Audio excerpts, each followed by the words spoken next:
This is Judaism Unbound, episode 62, The Geography of Jewish Genius.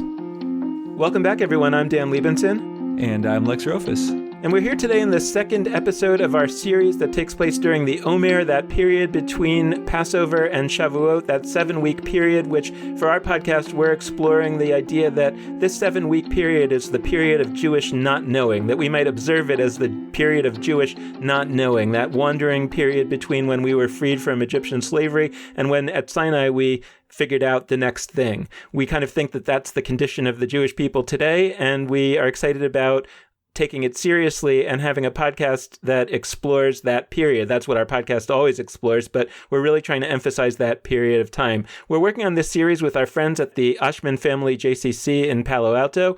Last week, we talked to Zach Bodner and Tova Birnbaum from that JCC about the whole framing of the story in terms of the book of Exodus, the book of Numbers, that whole wandering in the wilderness part of the Bible. We're looking at the mythological landscape of the wilderness as that geography of not knowing, and we're looking at Silicon Valley as this geography of experimentation and not knowing. And so in the weeks ahead, we're going to be interviewing some great folks from Silicon Valley, but this week we decided to start with author Eric Weiner because he wrote 2 books that we found particularly intriguing. At first, we were attracted to his book called The Geography of Genius, where he traveled to different cities that were particularly important in developing new ideas, new technologies, new approaches, and we thought that had a great connection to what we were talking about, and we wondered if he would have thoughts about that. But then we discovered that he also wrote a book called Man Seeks God about his own experience of trying out different ways of connecting to religion. And so we thought that the connection between his book Man Seeks God and his book The Geography of Genius would be a particularly compelling connection to explore in leading off this podcast series. So without further ado, we are so excited to welcome Eric Weiner to Judaism Unbound. Eric, it's great to have you. It's great to be here. Well, we're really excited and grateful that you're with us because when we came up with this kind of high concept notion to look at the period between Passover and Shavuot as this kind of reenactment of the journey through the wilderness and thinking about this era in Jewish history where we are as potentially having value in a holiday or in a 7-week experience where we kind of reenact that journey, it really was pretty clear that you were someone that we needed to talk to as kind of one of our guides in that process. We sort of think of it as Jethro, Moses' father-in-law, who came to visit and gave him some key advice at the beginning of the journey. Both because you wrote this book about the geography of genius, and we are really kind of looking at the question of whether that mythic geography of the wilderness was kind of the geography in which Judaism was developed in its first form. And then there've been, I think, a lot of other iterations in between. And you also wrote the book Man Seeks God, which very much was exploring that question of how people in our time can really find ways of connecting to religion, especially when they haven't necessarily had that experience in their own lives. I was struck in Judaism, you talked about Tzfat as this place where the Kabbalistic version of Judaism was kind of developed. And I'm wondering to some extent whether there's that whether you didn't talk about it in the book, The Geography of Genius, but putting the two together, I'm thinking about Tzfat as an example of the wilderness as you experienced it in that book. And just wondering if you could reflect on just what this initial sort of approach makes you think about. Well, I have to be honest, I never made that connection between these 2 books of mine. One is about the search in the geography of genius. I'm searching for the sort of secret sauce, if you will, about what's the connection between place and creative genius, and why do certain places at certain times produce just an inordinate amount of good ideas and brilliant minds. And in Man Seeks God, I'm on this sort of much more personal journey, looking for a religion that fits me. I should just say up front that for many years I was, for more or less a lapsed Jew. I'm now in the process of unlapsing, if that's a word. Reconnecting with my Jewish roots. That's an old story, I suppose. But just thinking about this now, really for the first time, I would have to say that in Tzfat, so in northern Israel, this has been a center of Kabbalistic teaching ever since the 16th century, the very end of the 15th century, when the Jews were expelled from Spain and they dispersed throughout the region. A few landed in North Africa, landed in Jerusalem, and some landed in Sfat, like the Ari and other well-known Kabbalists, and they practiced their particular brand of Jewish spiritualism there. I guess, and in both cases, you have a seeking for something, and in both cases, you have people who are, I want to say disenfranchised, but that's not quite the right word. They're uprooted and they're forced to flee. Either, in the case of the geography of genius, you constantly see this theme of people who are uprooted being the most creative, whether it's Freud, also a Jew, of course, who's uprooted from Moravia, where he was born, and finds himself in Vienna, this big bustling city of immigrants, and he thrives there. Or Albert Einstein, or all the Jews heading west to Silicon Valley now to find their fortune and their fulfillment. And the same thing happened, I think, in Sfat, but it was a kind of, instead of a technological or artistic genius, it was a spiritual genius. And I can't tell you how many Jews I met in Sfat who said that they were seekers like me. They found Judaism, I'm going to be completely blunt here, if bluntness is permitted on Judaism Unbound. The most permitted. If it's a Jewish podcast, there must be bluntness and interruption and food. Like, where's the food? That's a 21st century problem that has not yet been solved. Anyway, people who were disenchanted with Judaism as it was practiced as they knew it and went seeking other spiritual traditions, whether it's Buddhism is very popular, or Hinduism, even the Sufism. And I met many people who were on their way to or from India or China or Japan in search of this spiritual fulfillment, but found what they were looking for in Sfat.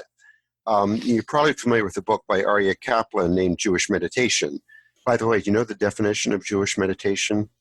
According to him? Or the lotus position and quietly contemplate the fact that your children won't amount to anything. There is a real tradition of Jewish meditation that goes back centuries.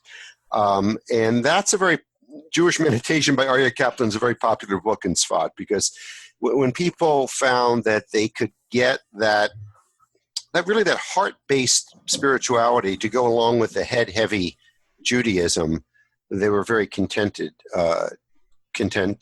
stay in Sfat. And there are a lot of expats there, a lot of artists, a lot of, I met one man, David Friedman, who was an ultra-Orthodox Jew, became disenchanted with that.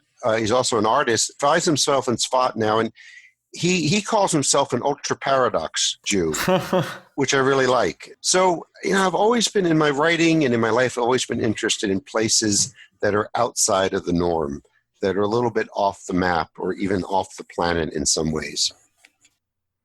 Well, I'm thinking about, if we accept as a premise, at least, that Judaism is in need of some kind of re-engineering, some kind of corrective, and that such a thing might happen in a place of genius, whether that place is a physical place like Tzfat or Silicon Valley. Or one of the questions that I wanted to explore with you was, could we think of the internet as a new place that might be a place of genius? Maybe we should go back a little bit and understand, at least from you, and reflecting on it from this vantage point, what you think you really found to be the important criteria to be thinking about in the geography of genius. These creative places, these genius clusters, as I call them, they've been all over the world and throughout history. They pop up. It could be Florence in Renaissance Italy, ancient Athens, of course, some lesser-known places such as Edinburgh, which was the heart of the Scottish Enlightenment in the late 18th century, a city called Hangzhou in China, which in the 12th and 13th century was the biggest city in the world and the most creative by far. Even Calcutta in India enjoyed its moment in the sun, something called the Bengal Renaissance in the late 19th, early 20th century. So there's no culture has a monopoly on these genius clusters, but they all do have a few things in common. And one is they're almost always cities. right? If it takes a village to raise a child, as the old African proverb goes, it takes a city to, if not raise a genius, to make a genius. There's something about the interaction opportunities, as some urbanists like to call it, that go on in a densely populated area. Think of it as molecules in either a large container that are not really going to collide with each other very often, or in a very tight space where these molecules are colliding more frequently and therefore more likely to create new combinations. And these places also tend to be crossroads for different cultures and different ideas. In Athens, they were great sailors and explorers, and they went off to Egypt and Mesopotamia, and they either borrowed or stole ideas, depending on how generous you're feeling, and they brought them home and they perfected them. Plato said, what the Greeks borrow from foreigners, they perfect. There's something to that. So they're cities, they're crossroads. They have a degree of tension to them. Orson Welles famously said of Switzerland, 500 years of peace and democracy and stability, and what have they brought the world but the cuckoo clock? Which is actually a German invention, so not even that. But I argue there's a requirement for some moments of chaos, but at the very least, some tumult going on. But when it gets down to it, Dan, the key ingredient, and this is true for creative people as well as creative places, is one single thing. And it's sounds incredibly simple and obvious, but it's important, and that is openness to experience.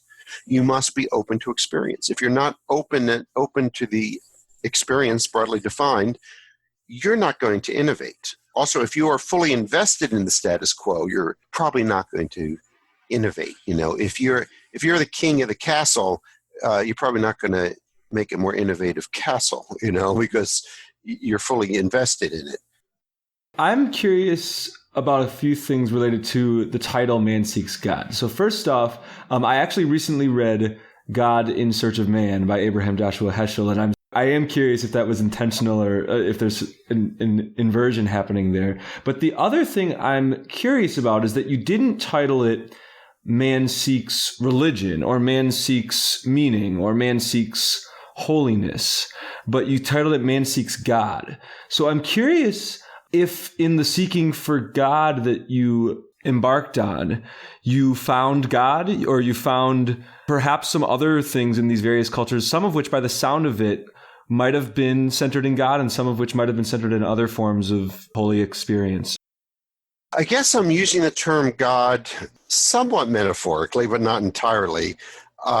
Also, the other words you suggested, such as meaning, spiritual fulfillment, those words are good, but they don't have the punch of God, of one syllable, of everything it represents. And of course, the book opens with me having this health scare at the hospital and thinking I'm going to die, and possibly, and this nurse leaning over and whispering in my ear, have you found your God yet? Now, she didn't say, have you found your spiritual fulfillment yet? Have you found your existential meaning yet?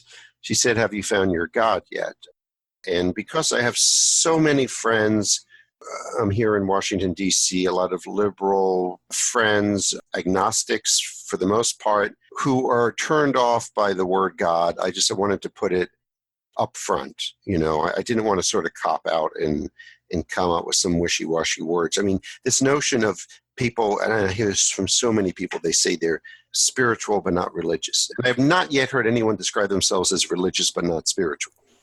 I'm gonna look for our show notes. I believe I read an article with that title that if I find it, I'll send you away. But it was striking because it was so rare, and you're right. You're totally right. But I feel like when I was reading Man Seeks God, I thought that the way that you described, I think at one point you called it OCD Judaism, or that the idea that it was all about doing all these things and following all these rules, at least that was your experience of it, and that it actually wasn't activating that spiritual need in you. I find a lot of lapsed Jews are lapsed for this reason. I'll just be blunt here. They find Judaism to be a bunch of rules that you have to follow, and you have to follow to the letter, not necessarily the spirit. And if you don't, you're a bad Jew and bad things will happen to you. It wasn't until I really delved into Kabbalah, into this whole notion of kavanah or intention, which resonated with me as, of course, it seems so self-evident, you can't just go through the motions. But I think too often we as Jews are going through the motions. And there's a lot of shortcuts go on, and a lot of assumptions are made that people know the meaning. And there are Jews who do, who are following the letter and the law, the letter and the spirit of these mitzvah, who get it. But a lot of us don't, and we feel like there's this sort of secret, I want to say cabal, because the word cabal comes from Kabbalah, which I find fascinating, but has negative connotations now. But the secret club to which the rest of us are not invited. But it's funny, like one of the things that struck me the most in your section on Kabbalah and on Tzfat in Man Seeks God was that you kept talking about these people who to outward appearances are very religious Jews, right, in their dress and their way they talk about God. And you kept saying about numerous people, but they don't go to synagogue very often, or they try to go to synagogue as little as they can, because that's not where they're finding the spiritual uplift that they're seeking. And it's so interesting that I think it would be very surprising to a lot of people that are sort of, quote, lapsed Jews. They go to synagogue, they don't find it very inspiring, but they sort of assume there's this cabal of people who do, and they're not really fitting in. And maybe that's true, but there's also this other group of people who believe even more. They believe so much in some way that the synagogue isn't working for them either. So about a year ago when we launched the podcast, we actually launched it with a kind of 10-episode opening that tried to track the books of the Torah, and Exodus came very early on. And we talked with Rabbi B'nai Lappi, who's got this whole idea of how periodically through Jewish history, our stories have crashed, and then there's been a small group that kind of rebuilds the story in a new way. There's a group that tries to stick with the old thing, and a very large group that leaves. But there's a group that kind of tries to rebuild it. And in thinking about the leaving, we actually were struck with the similarity to Albert Hirschman's idea of exit, voice, and loyalty, that leaving is actually a form of expressing dissent. And adding this to the picture, now that we think about, okay, what happens after you leave, after Passover, now you start wandering in the wilderness, and what happens? So you talked about how people who were uprooted were the people who were often in these places of genius and did a lot of the heavy lifting. And I'm trying to sort of put that together with the situation that we're facing as a Jewish world, where I think that we have a lot of uprooted people, right, who are interpreted by some of the organized institutions of the community as disloyal people who have left, or perhaps people who don't really understand what it's all about and are not really listened to as dissenters. So fine, they're not going to be listened to as dissenters. And now the question becomes, how can they become actors? How can they become the new creators? And one of the pieces that has seemed to be missing, but that Lex and I have been more and more realizing maybe it's the internet, is that there hasn't been a place where those people could find one another and could gather. And one of the things that we get in terms of feedback on our podcast is people say, oh, wow, I didn't know anybody else was thinking the way that I am. Couple thoughts. One is, and I say this as someone who's been traveling all my life, travelers, wanderers like myself, I think we are running away from something. That actually is true. You're running away from something, but you're simultaneously running toward something else, but you may not know what it is. Nobody just wants to run away to nothingness, the void. Even the desert, as empty as it is, has something there, has some life. And maybe it's a way station, as it was for the Jews on the way to the Promised Land. They spent 40 years wandering. So people who are, if they are refugees who are leaving a place, they are fleeing from something, but they're fleeing towards something. But usually what you're fleeing from is more clear-cut than what you're fleeing to. So I think that's a pretty good analogy for, say, disenchanted Jews who are fleeing from the orthodoxy, small o, of Judaism, and are looking for something else, but they don't know what it is or where it is. And that's why, in my research for Man Seeks God, I time and again, I met two groups of wanderers, spiritual seekers. disenchanted Jews and Catholics. It was Jews and Catholics everywhere I went, who were the Sufis and the Buddhists, and because they're looking for the meaning that they didn't find in their own faith. And as I suggested before, in the case of Tzfat, I think many would be delighted if they could find what they were looking for within the confines of their own religion that they were born into. But Judaism doesn't seem particularly welcoming to that, partly because, look, it's 5,000 plus years old, you know? It's you know, like any older person, it becomes set in its ways, less flexible. The encampments have been set up and walls have been built around them. You know, as you probably know more than I do, that there are exceptions. There's Reconstructionism, there's Jewish renewal. But they're hard, you know, they're hard to find. I mean, sitting here, I could name 3, 4, 5 synagogues within a 5-minute drive or a 20-minute walk of my house, but I wouldn't know where to find the Jewish renewal people or other groups like this, or the Kabbalists. So it's to get to your final thought there about the internet. I have written about this where because people always say, I write books with the word geography in the title, and it isn't geography yet. And I think no, but first of all, I do think that place still matters a lot. And number two, I think the internet is a kind of place. Whether it's the place where Judaism 2.0 was born, I don't know. But let's say that it is, just to follow that thought, just if it is, what would it have to embody in order to sort of meet the criteria of giving rise to genius as you think about it, as you've looked at it? So if I was going to create a genius cluster, creative place, but one with the intent of creating Judaism 2.0, what would it look like online?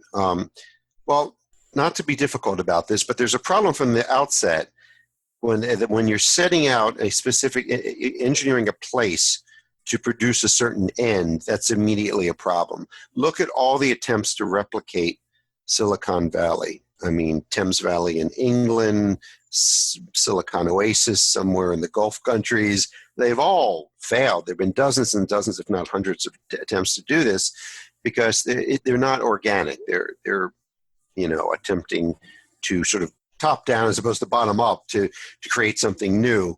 So to the extent that you're saying we're going to accomplish this in this online space, that's a problem. So it'd have to be very freewheeling. I would say there shouldn't be an agenda other than exploration. Number two, you would have, I think, the 3 Ds that, as I sort of sum up in my book, the 3 Ds of all creative places: diversity, discernment, and disorder. By diversity, I really do not mean ethnic diversity. Oftentimes, I really mean intellectual diversity. Now, oftentimes they go together. People from different ethnic backgrounds bring something different to the table. But you can have people of different ethnic backgrounds who are not diverse in their conceptions and their intellectual apparatus at all. So you need to have a diversity of viewpoints. You need to have discernment, because this idea that, we're going to create something new where anything goes, all ideas are equally good, man. No, that does not work. That's not what happens in Silicon Valley. In Silicon Valley, the dirty little secret is it's a brutal place. It's not only where ideas go to be born, it's where they go to be killed mercilessly. If you have a bad idea in Silicon Valley, you'll know it, and you'll know it quickly. So, a good example is a quote from Linus Pauling, 2-time Nobel Prize winner, was asked by a student, Dr. Pauling, how do you come up with so many good ideas? And he said, well, it's easy. I come up with lots of ideas and I throw away the bad ones. So that discernment's an essential piece of the puzzle.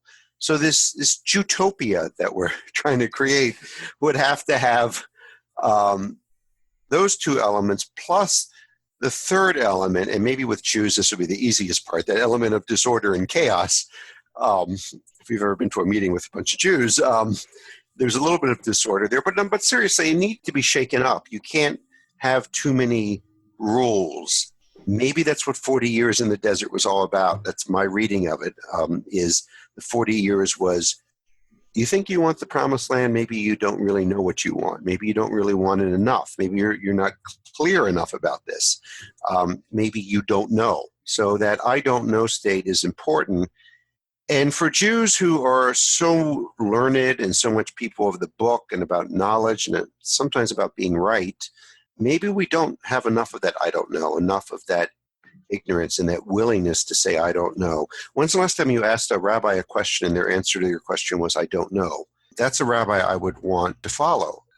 I love that you said that. So I'm in rabbinical school, and I've made a conscious effort to say I don't know what I don't know, because I, a few years back, was learning my way through, the Mishnah, the first part of the Talmud. And one time they quoted this Rabbi Eliezer ben Yaakov, who was talking about something, and he literally said, I don't know.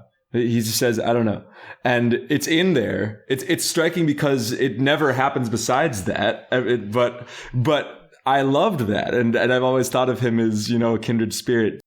There's a few points that you brought up earlier that really got me thinking and excited. And so just to follow up, you mentioned first off that oftentimes at the beginning of important explorations, you don't know where you're going. You don't know what the end point is, and that there can't be too many rules.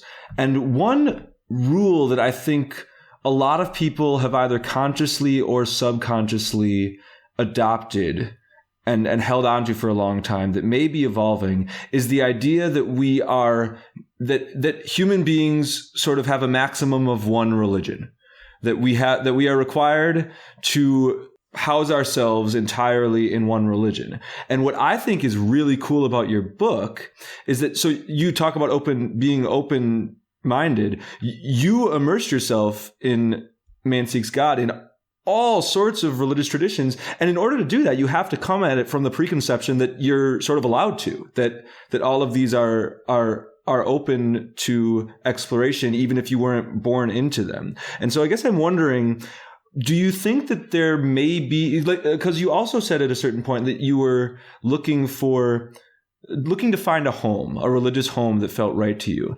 And I'm actually curious if the model is going to continue to be people trying to find one home, or if they might be spiritually homeless, but have a lot of sort of guest houses, if we're going to extend the metaphor. So I have some mixed feelings about this. I conclude Man Seeks God with the notion that I'm trying to create what I call an IKEA God, some assembly required, that, you can cobble together, the best parts from these different, or at least the ones that appeal to me. They're not all going to appeal to you, but from the parts, the meditation of Buddhism, or this practice of the Sufis, or even the service aspect of the Christians, for instance, who are very service-oriented. My thinking has evolved since the book came out, I have to be honest. I think, yes, you can borrow from different wisdom traditions, and meditation is a good example, because Buddhists don't require complete loyalty only to their faith. They don't care. If you want to meditate, you can meditate. You don't need to be an ordained Buddhist to meditate. But I think as an individual, you need to have a foundation. You need to, I think a better example, instead of couch surfing and hopping around, is you've got one home. That's your spiritual home. But you've got different artifacts in it. So you can have these different artifacts in your home, but it's still your home. And you can take vacations occasionally and go to India and go to Japan. But I think you need the foundation. That's sort of what I've come around to.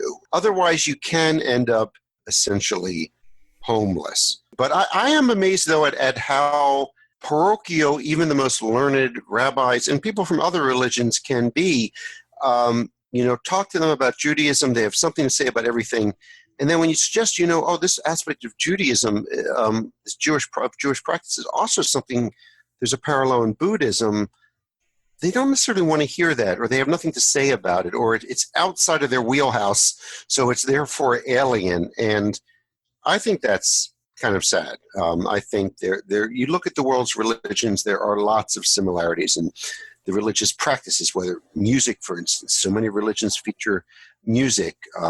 The rituals, there's often water involved. Think of this just between the similarity between a mikveh and a baptism. There's water involved, the elements. And I think it's okay to draw those parallels and not feel so insecure about your religion that you're not able to see the connection with others. So in thinking about both of the books that we're talking about, it didn't really occur to me until we started to have this conversation, but I'm struck by the distinction between a seeker and a genius. And as you were talking about people that are seekers, it feels to me like a seeker essentially imagines that there's something out there that's already there that somebody else has created, and I'm dissatisfied with where I am, and so I'm going to go out and look for something else that I can connect to. Whereas a genius, I think, has an approach that says, I don't assume that there's anything out there that I can connect to. I'm feeling alienated from where I have been, and my sense is that I'm going to go out there and create the new thing. And I wonder how that lands on you. And I also wonder if when we think about religion or culture, if there's a sense in which maybe we overassume that the task is to become a seeker rather than to become a genius and to try to create something new, as opposed to looking for what was already there or maybe what's somewhere else. That's a good point. Although the act of seeking is probably more creative than you think. Merely, you're not just, as a seeker, you're not merely passive. You're not merely, say, if you're a spiritual seeker, you're not merely, I'm just going to try on this religion in a passive way, and like the way you try on a piece of clothing and see if it fits. You're actively engaged in it. Even the act of perception, such as eyesight, we now know through lots of studies that is a very active process, that you don't just receive the image. If you're looking at me on a screen, you're not just receiving it. There's a lot going in your brain to not only process it, but to create it in the way you're creating the image. So I don't think the distinction is quite as big as you say. I think seekers are creative as well. Whether they can go as far as to create their own religion, I think that's a tall order. And if every seeker built their own religion, we would have 7 billion religions on the planet, and we might as well have none. A religion of one is not a religion, really. It is I'm not sure what it is. It's interesting, a conversation and a monologue. So I don't think you have to create a religion out of whole cloth. And even the geniuses, I alluded earlier to the Greeks who would go off and borrow from the Mesopotamians and the Egyptians and perfect it. So often you see that that's the case with genius. Yes, they're making a leap, but it's a leap standing from somewhere. Isaac Newton famously said, when he was asked how he can see so far, he said, "It's easy, I'm standing on the shoulders of giants." Famous expression. Even the genius is part seeker and the seeker's part genius.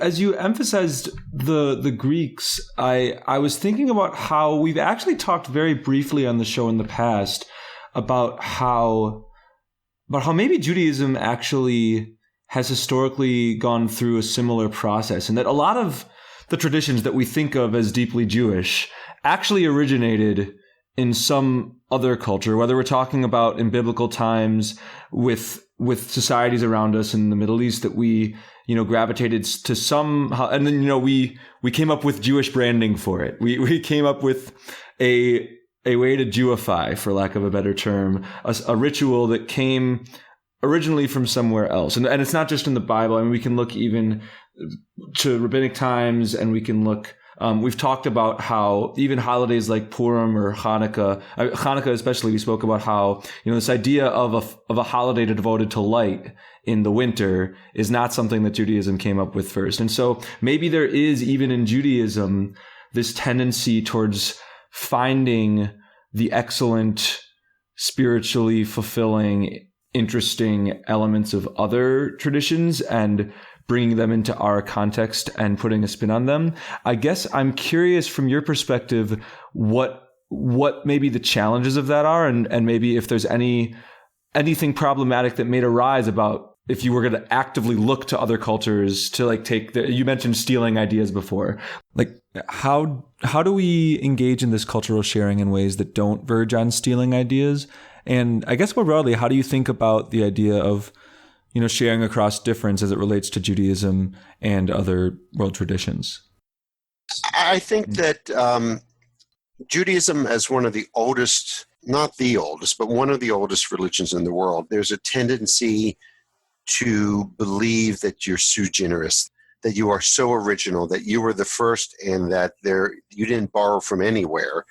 And so I find Jews, as opposed to, say, Baha'i, which have only been around since the 19th century, and they're very open about their borrowing from other places, but Jews tend to not buy into the notion that Judaism is or syncretistic or anything other than Judaism, pure and simple. Well, there's no such thing as a pure religion. They all were borrowing from here and there. And I think that's okay. I think that's perfectly fine. As far as doing it now, I think you have to find a way to meld it, to ground it in your own faith, not to just swallow it whole. I mean, meditation is a good example. There's so many different ways of meditating, all with essentially the same objective, to still the mind, to cultivate positive thoughts of loving kindness, to turn off the monkey mind, as it's been called. And there are ways to do it in the Christian faith, certainly in the Buddhist and Hindu faiths. So if you're a Jewish person who's really curious about meditation, you could go to a Buddhist temple or one of the meditation halls that are in every city across the country these days and do that. But wouldn't it be better if you could learn it from a Jewish perspective? Again, in Arya Kaplan's book, Jewish Meditation, and other books like it, they point out that meditation has a long tradition in Judaism, but it's kind of gone dormant. And sort of meditation is associated with those Eastern religions, especially with Buddhism, but not Jews. With Judaism, it's associated with being people of the book, reading, studying. There's a book on my shelf, which I dip into now and then, called Jewish with Feeling by the head of Jewish Renewal, who died recently, and help me out with his name. Zalman Schachter Shalomi. And I thought when I picked up the book, which is a good book, why do we need a book called Jewish with Feeling? Shouldn't that be just a given that you're Jewish with feeling? I don't think it's just clever marketing. I think, although it's that too, I think it's touching on something that a lot of Jews feel, that so much of Judaism is without feeling. So let's come up with a book called Jewish with Feeling. I'd like to see the day where there's no need for a book called Jewish with Feeling. It's a given. But again, I think, borrow from other places, but don't just borrow and clump on, merge it with your faith by finding, and you will find if you dig, the common roots. Meditation, again, is a good example. I'm thinking about, how might we try to make there be more disorder in the Jewish world, more diversity. Again, that's happening. That's something that we've talked about a lot on our show. That the Jewish, many parts of the Jewish establishment have raised concerns about intermarriage and other sorts of ways of there being diversity, but we've actually tried to embrace that on this show as a source of strength and possibility. And actually, having sort of read your book, it's giving me language to talk about some of that. I mean, I'm going to throw it back to you a little bit and I wonder what you think. There is, and the rabbi at our synagogue talks about this, and he's essentially the referee, that there are these competing factions, the traditionalists and the reformers within a conservative synagogue, this is, okay? So some people, myself included, want to see things loosened up, changed, jazzed up, whatever you want to call it. But there are traditionalists, and let's be honest here, that is what a lot of people find comfort in, the traditions. And if you mess with them too much, people are not going to be happy. So every innovation has to be recognizable. What do you think of the struggle between the importance of tradition versus reform? The fact that you have this podcast indicates that you are almost by definition self-selecting. You're reformist, not reformed, but reformist, and that you want to see changes. Otherwise, you don't start a podcast and talk about these issues, right? Well, you might start a podcast and talk about them, but from a more conservative point of view. But yeah, you're right. I mean, so at least for me, as I've been kind of standing outside of this conversation and thinking about it, it's like I kind of wish that your next book would be the timing of genius or something like that, meaning that you've looked at these different places in which genius has arisen. And I'm curious about like the same place over a period of time, and whether there are times that call for genius and there are times that call for incremental changes. So I do address somewhat the issue of timing in my book, The Geography of Genius. And I have an answer for you. You may not like it. And that is that these genius clusters have often blossomed soon after a time of upheaval and destruction. An example is Florence, blossoming around 1500 or slightly before, actually, in Renaissance Italy. 50 years before that, not more than 50 years, was the Black Death, the bubonic plague, that wiped out a third of the city's population, decimated it really, but sort of destroyed the social order, or at least loosened it significantly so that there was more movement and something good came out of it. So sadly, oftentimes you need to see something bad happen for this flourishing to happen afterwards. I mean, the status quo gets very comfortable. And as long as you're too comfortable, you're not going to change. So maybe there needs to be some sort of crisis in Judaism. Hopefully not too bad, but enough to trigger change. Do you know what I mean? Yeah. And I guess the question in our mind is whether we're living in such a period, right? I mean, and here I'm not talking about the Holocaust, although that too, right? But one of the things that we've been talking about also in terms of cultural change, right? Things that religious change, right? Things that actually take many, many, many years. Where should we locate that destruction? And whether that's a negative destruction like the Holocaust, or a destruction of a way of being like the Enlightenment, right? Was a destruction of a way that you could be Jewish that was closed off from some of that vast knowledge. And we're wondering, for example, whether the internet plays a role in sort of accelerating that now, right? In the sense that when you have access to all the world's information, doesn't that in some ways destroy the position of the rabbi as that storehouse of knowledge? No, I'm going to have to disagree with that, because I think we conflate data with information, information with knowledge, and knowledge with wisdom. Yes, I have all the access to all of Jewish teachings right here, click of a button, but I don't have the wisdom. It doesn't provide wisdom. But if your question is the internet the great disruptor? Is it the bubonic plague of our time? I don't know, but I will say this.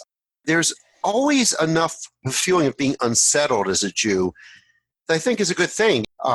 So that keeps us on our toes. And I don't know if we need to have another major disruption for there to be Judaism 2.0. And I don't think the internet, people were saying this about the political realm too, that the media will now be knocked off its throne by all these social media. And look what we have now. We have a system that's not necessarily better.